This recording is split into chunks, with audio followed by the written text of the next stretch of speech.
warahmatullahi wabarakatuh. Ahibba'il kiram, kepada segenap saudara seiman dan seakidah, saudara sebangsa dan setanah air, alhamdulillahirabbil alamin.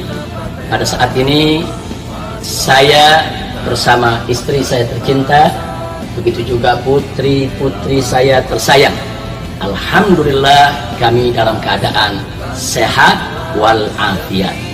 Nah, pada kesempatan ini, sehubungan adanya kesimpang siuran berita tentang apa yang baru-baru saja terjadi, yaitu di tempat tinggal kami sekeluarga merasa perlu untuk menyampaikan beberapa hal agar tidak lagi terjadi kesimpang siuran, agar publik mendapatkan informasi yang benar, bukan informasi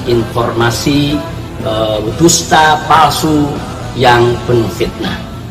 Nah, perlu kita sampaikan, yang pertama adalah bahwa ya memang ada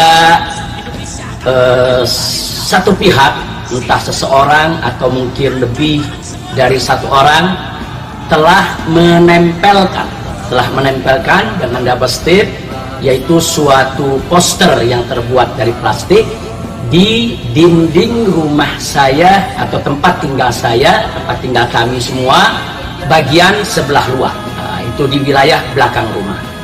Nah, sehingga rumah kediaman kami didatangi oleh aparat keamanan Saudi Arabia.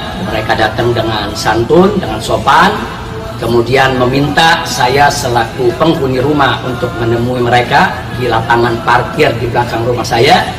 Maka saya segera menemui mereka. Pada saat saya keluar dari rumah, poster yang saya sebutkan tadi itu sudah tidak ada, sudah dicabut oleh aparat keamanan Saudi. Jadi saya tidak pernah lihat poster yang dipasang tersebut. Nah, kemudian dalam pertemuan saya bersama para aparat Saudi tadi, mereka meminta kesediaan saya untuk ikut ke kantor polisi dalam rangka untuk dimintai keterangan.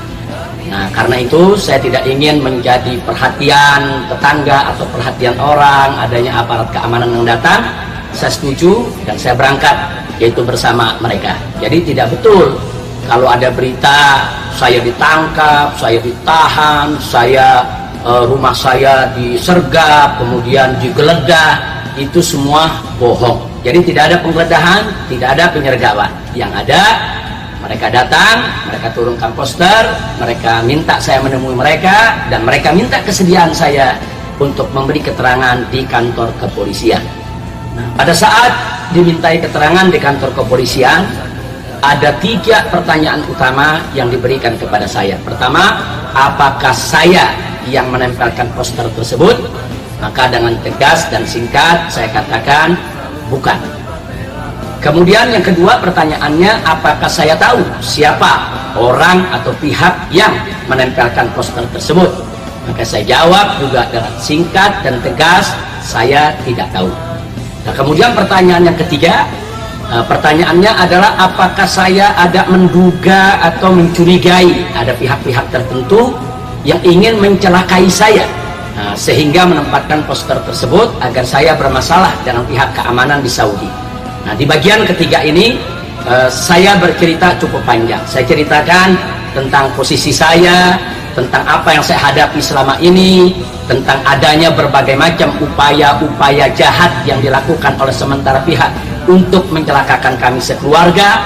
Nah, kemudian pihak kepolisian Saudi Arabia menggali informasi lebih banyak berkaitan dengan pertanyaan yang nomor 3 tersebut. Nah, sehingga pemeriksaan atau upaya meminta keterangan tadi berlangsung hingga tengah malam. Nah, karena sudah lewat tengah malam, pihak kepolisian minta saya istirahat dan untuk menginap saja di sana, karena ada beberapa bagian yang harus dirapikan terkait daripada administrasi di kantor polisi. Saya setuju, saya menginap di sana. Keesokan harinya kemudian dilanjutkan, yaitu 1-2 pertanyaan. Selesai itu kemudian mereka rapikan administrasinya. Nah, pada saat saya menunggu proses daripada keadministrasian, karena kepolisian menyatakan saya sebagai korban. Nah, Nah, jadi saya bukan sebagai pelaku kejahatan.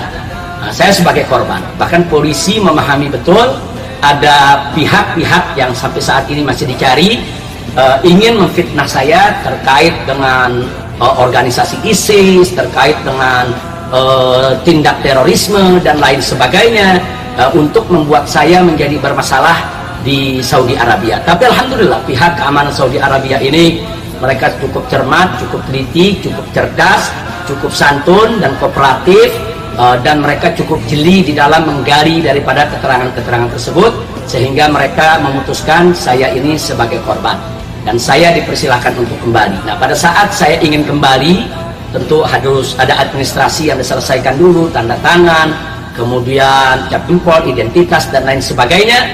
Saat itu kafil saya datang didampingi oleh utusan dari Pak Konjen, yaitu kepala daripada Konsulat Jenderal Republik Indonesia di Jeddah.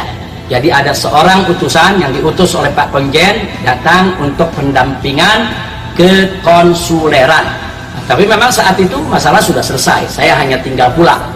Nah, kemudian saya pulang, Pak utusan dari Konjen pun ikut bersama saya ke rumah saya, sehingga saya bisa bercerita apa-apa yang saya dimintai keterangan, dan saya berikan keterangan tersebut kepada pihak konsulat.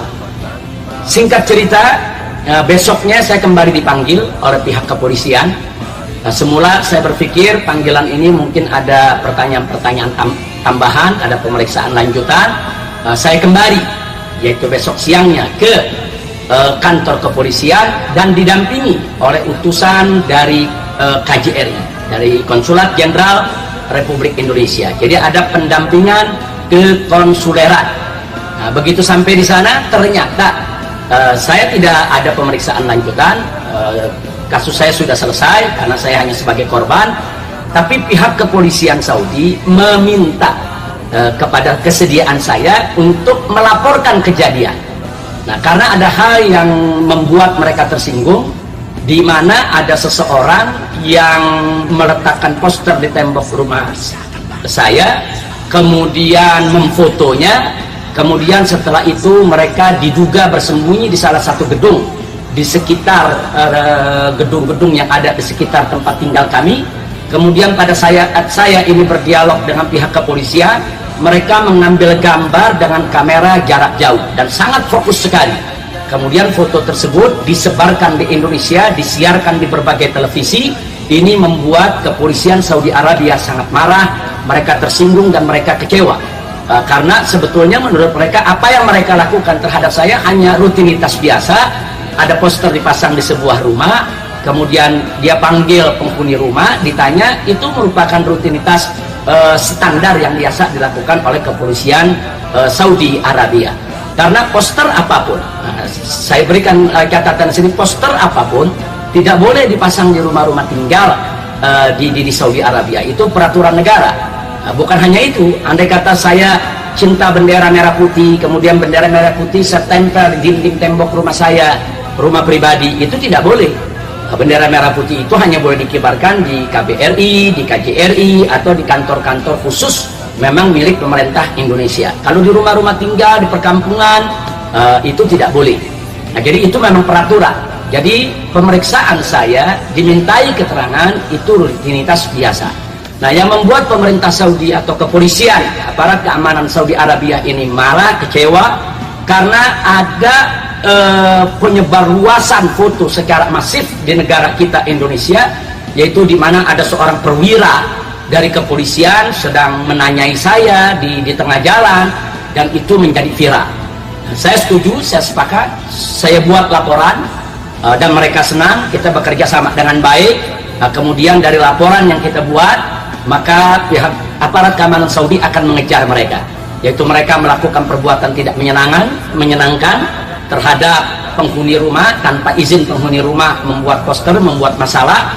Kemudian yang kedua, mereka juga dituntut undang-undang ITE yang ada di Saudi Arabia dengan ancaman 15 tahun penjara dan denda 2 juta real, itu setara dengan 8 miliar rupiah.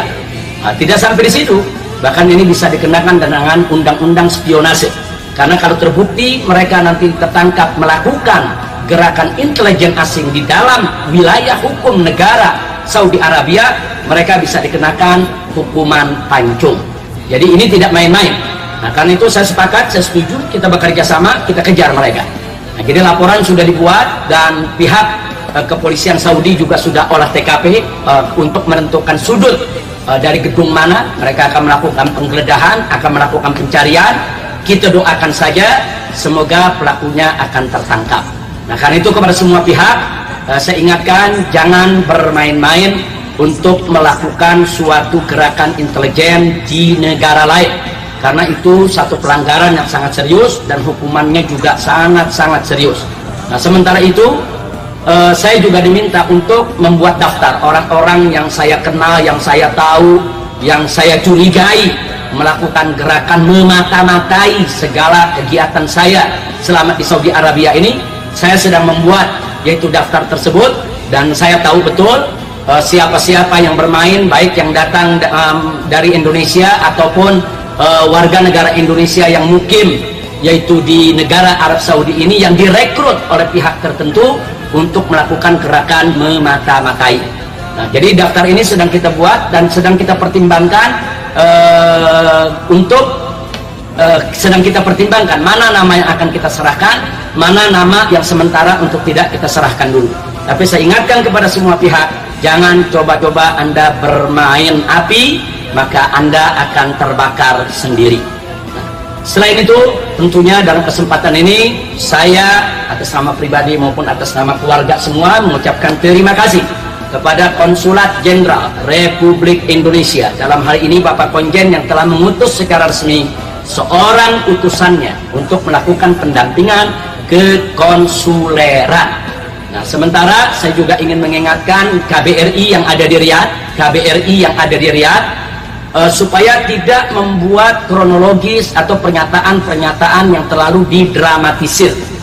Hati-hati, karena apa-apa yang dijadikan pernyataan resmi yang keluar dari Kedutaan Besar Republik Indonesia banyak yang tidak sesuai dengan kenyataan di lapangan.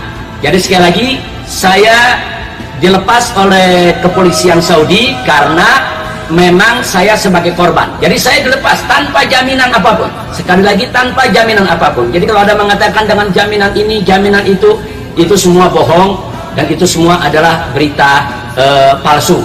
Begitu juga saya ingatkan kepada mereka, jangan lagi bercerita adanya pasukan khusus diplomatik yang disiapkan dengan metode seperti ini, sistem seperti itu. Jangan didramatisir lah. Nah, kita bicara yang normal saja, yang wajar saja. Saya berterima kasih atas bantuan yang sudah diberikan oleh KJRI di Jeddah, tapi saya minta KBRI yang ada di Riyadh jangan terlalu berlebihan di dalam memberikan keterangan persnya. Jadi jangan melakukan pencitraan yang tidak perlu. Sekali lagi, jangan melakukan pencitraan yang tidak perlu, karena akan mengantarkan kepada fitnah yang akan merugikan kita sendiri semua. Nah, kemudian kepada saudara Kapitra, saya ingin ingatkan dari kota suci Makkah Al-Mukarramah ini, Anda jangan memberikan keterangan apapun atas nama saya. Anda bukan lagi pengacara saya. Tim pengacara saya yang resmi dipimpin oleh saudara Sugito, sarjana hukum, dan saya sudah instruksikan kepada saudara Sugito sejak lama, siapapun dari barisan pengacara saya yang sudah berubah haluan, yang tidak lagi sejalan di dalam memperjuangkan prinsip-prinsip keadilan, maka saya minta kepada Pak Sugito untuk mencoretnya dari daftar pengacara saya pribadi di dalam mengurus segala hal yang berkenaan dengan hukum di Negara Kesatuan Republik Indonesia. Jadi sekali lagi, saudara Kapitra, Anda kawan saya tetap menghormati Anda walaupun kita sudah berbeda pilihan, kita sudah berbeda jalan saat ini. Anda tidak ada lagi di kapal perjuangan saya dan kawan-kawan. Saya hormati itu semua, akan tetapi ingat, Anda tidak boleh lagi untuk berbicara atas nama saya. Dan keterangan Anda juga ngawur, mengatakan ada penggeledahan di rumah saya. Tidak ada. Jangan melakukan fitnah terhadap kepolisian Saudi Arabia. Kepolisian Saudi Arabia jangankan menggeledah rumah saya, masuk ke melewati pintu rumah saya pun tidak. Bahkan berada jauh dengan jarak 30 meter dari pintu belakang rumah saya. Nah, jadi sekali lagi jangan melakukan fitnah terhadap kepolisian Saudi Arabia, karena kepolisian Saudi Arabia tidak pernah menggeledah rumah saya sampai saat ini. Apalagi saya dinyatakan oleh mereka hanya sebagai korban, bukan sebagai pelaku kejahatan. Nah, karena itu saya ingatkan, dan kepada Bapak Sugito saya sampaikan terima kasih atas keterangan-keterangan persnya selama ini, begitu juga kepada Dewan Pimpinan Pusat Front Pembela Islam di Indonesia. Terus tegakkan keadilan, dan kepada seluruh bangsa Indonesia, ayo kita lawan berita-berita bohong, ayo kita lawan berita hoax dengan hak, mari kita lawan berita fitnah dengan fakta. Jadi sekali lagi, jangan ada yang menyebar segala bentuk berita-berita bohong. Saya pikir itu yang ingin saya sampaikan pada kesempatan ini. Kita doakan saja semoga pelakunya akan tertangkap dalam waktu dekat, dan doakan kami sekeluarga agar kami selalu dilindungi oleh Allah Subhanahu wa taala dari makar musuh-musuh Allah Subhanahu wa taala. Dan kami tidak akan pernah takut. Kami ingatkan kepada musuh-musuh kami, demi Allah kami tidak akan pernah takut. Anda melakukan makar dalam bentuk apapun, Anda melakukan operasi intelijen dalam bentuk apapun untuk mentarget kami, saya, istri, anak-anak semua, kami tidak akan pernah takut. Yang kami takut hanya Allah Subhanahu wa ta'ala, dan kami tidak akan pernah mundur selangkah pun juga untuk tetap menyuarakan yang hak. Nah, akhirnya kepada Bapak Presiden Republik Indonesia, yaitu kepada Bapak Jokowi, saya dari kota suci Makkah Al-Mukarramah mengingatkan kepada Anda untuk memperhatikan betul aparat-aparat Anda, para pejabat yang ada di bawah Anda, baik di dalam maupun di luar negeri. Jangan biarkan keadilan itu dilanggar, jangan biarkan hukum itu dikangkangi. Anda sebagai presiden, Anda punya tanggung jawab yang sangat luar biasa. Tegakkan keadilan, tegakkan keadilan, tegakkan keadilan. Jangan selalu Anda hanya fokus kepada pencitraan. Sepertinya Anda ini menegakkan keadilan, Anda melakukan segala bentuk tanggung jawab dengan baik. Saya ingatkan, Anda sebagai seorang presiden, tunjukkan wibawa sebagai seorang pemimpin, tunjukkan tanggung jawab Anda sebagai seorang pemimpin. Jadi jangan biarkan keadilan itu diinjak-injak. Anda harus segera mengerahkan semua kekuatan hukum, dari mulai kepolisian, kejaksaan, menyelesaikan segala bentuk pelanggaran hukum, seperti penyiram air keras yang dialami oleh Novel Baswedan, harus ditangkap, harus dikejar. Dan jika di sana ada pejabat-pejabat keamanan tertentu yang terlibat, harus diproses dan dijebloskan ke penjara. Begitu juga penyerang dan penghadang daripada saksi IT dalam kasus saya, yaitu saudara Hermansyah yang ditusuk-tusuk di tengah jalan. Walaupun pelakunya sudah ditangkap, diadili, dipenjara, tapi aktor intelektualnya yang membayar mereka, yang mendorong mereka sampai hari ini tetap dibiarkan. Nah, karena itu tegakkan hukum, jangan dipilih-pilih. Jadi sekali lagi kepada seluruh rakyat Indonesia, ayo kita tegakkan keadilan, ayo kita tegakkan keadilan, dan jangan pernah mundur di dalam menegakkan keadilan. Itu saja yang bisa saya sampaikan. Nah, kita tanya semua kepada saya punya istri, saya punya anak-anak tersayang semua, tetap semangat berjuang, tetap semangat menegakkan keadilan. Apa takut kita untuk melawan kezaliman? Tidak. Takbir. Itu saja. Terima kasih. Assalamualaikum warahmatullahi wabarakatuh.